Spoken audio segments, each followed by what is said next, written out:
داخل أسيوط في مقابر الدولة نفسها ما بتمهدهاش وما بتدخلهاش معدات ولا بتقرب لها بعد المغرب. مش مكتوب عليها ممنوع الدخول، لكن أهل المنطقة عارفين اللي يدخل بيتحاسب. غرب أسيوط، جبل درنكة منطقة معروفة ومأهولة. ورا بيوت الناس في ممرات جوه الجبل، مقابر محفورة في الصخر من عصور مختلفة، فرعوني، قبطي، إسلامي. المنطقة دي اتسجلت في أكتر من بحث أثري كمكان دفن قديم ومتداخل، وده أخطر نوع مقابر. جرب اسأل أي حد كبير في السن في الوالدية أو نزلة عبد الله أو عرب المدابغ، هيقولك نفس الجملة بنفس النبرة: اقفل موبايلك وانت معدي وما تدخلش لوحدك، ولو سمعت حد بيناديك باسمك ما تردش. الغريب، التحذير واحد من ناس عمرهم ما تقابلوا. في الإسلام المقابر ليست مهجورة. النبي صلى الله عليه وسلم قال: لا تتخذوا القبور مساجد، مش بس عبادة، لكن علشان المكان له سكنة أخرى. الجن بيعيشوا في الأماكن المهجورة، الجبال، المقابر القديمة. وفي فقه الجن في نوع اسمه عمار المقابر. سنة 2011 عامل مقابر كان لسه جديد من عرب المدابغ اتكلم مع شيخ معروف في المنطقة. قال إنه أثناء الحفر بيسمع تسبيح، خطوات، صوت نفس قريب من ودانه، والأغرب الأصوات بتختفي مع الأذان. دي شهادة متكررة، مش حالة واحدة. في مقبرة معينة جوه الجبل مقفولة بالطوب الأحمر من غير اسم ولا تاريخ. مش مقفولة عشوائي، مقفولة بطبقتين، كأن اللي قفلها كان بيحبس حاجة. أكتر من عامل رفض يشتغل عندها. نرجع فلاش باك لشاب اسمه محمود من عرب المدابغ، مش متدين زيادة ولا ساحر ولا بيحب القصص، هو يمكن فضولي بس شوية. قرر يدخل المقبرة سنة 2009 علشان يثبت إنها خرافة. دخل بعد العشاء. أول حاجة حصلت، الموبايل فصل، الساعة وقفت، صوت الجبل بقى كأنه بيكتم النفس. محمود قال إنه حس إن المكان له وعي، كأنه حد شايفه، وهو جوه سمع صوته: محمود. مش مرة ولا اتنين، الصوت جاي من كل اتجاه وفي نفس الوقت من جواه. في العقيدة الجن مش بينادوا الإنسان باسمه إلا لو المكان مستقر ليهم. وهو بيضرب بعينه وبيحاول يشوف أي حاجة في الضلمة، شاف ظلين، واحد طويل واقف عند المدخل، والتاني قريب من القبر المفتوح.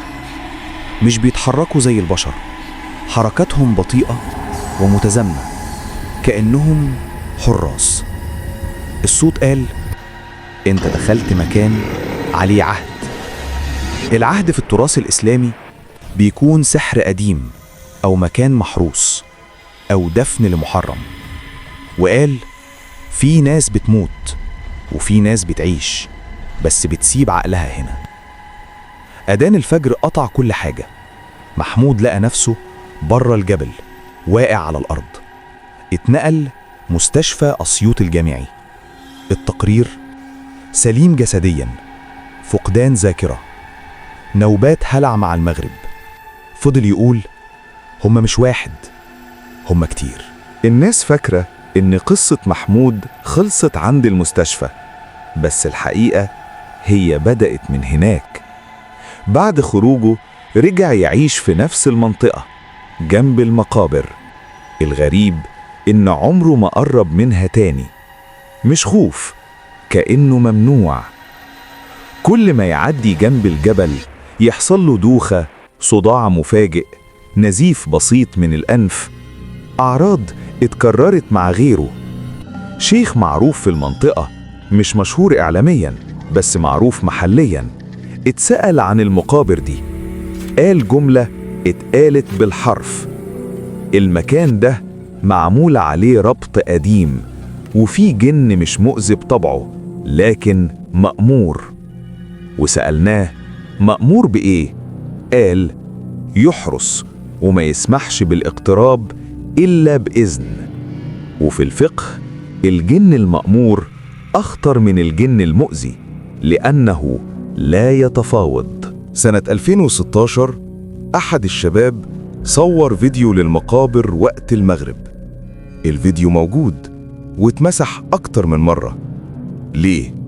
لأن الصوت اللي اتسجل ما كانش صوت رياح ولا حيوان ولا بشر، كان صوت تسبيح، وبعدين صمت كامل، وبعدين نفس جماعي. اللي سمعوا قالوا نفس الجملة: المكان حي. جن مقابر أسيوط مش بيطلع للناس، هو مش محتاج، هو ثابت في مكانه. اللي بيتغير هو الإنسان.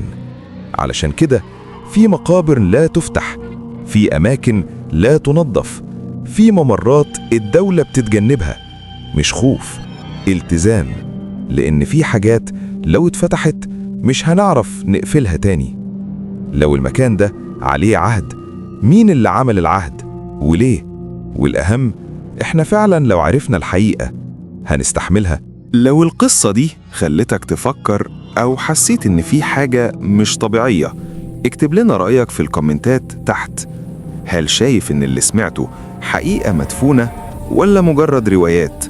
ولو مهتم نفتح ملفات أخطر قول وهنكمل، بس على مسؤوليتك، عن جن الجبال والمقابر القديمة وأسرار الصعيد اللي محدش بيحكيها.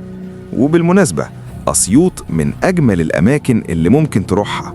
وما تنساش تشترك في القناة وتفعل زر الجرس علشان اللي جاي مش هيكون أخف.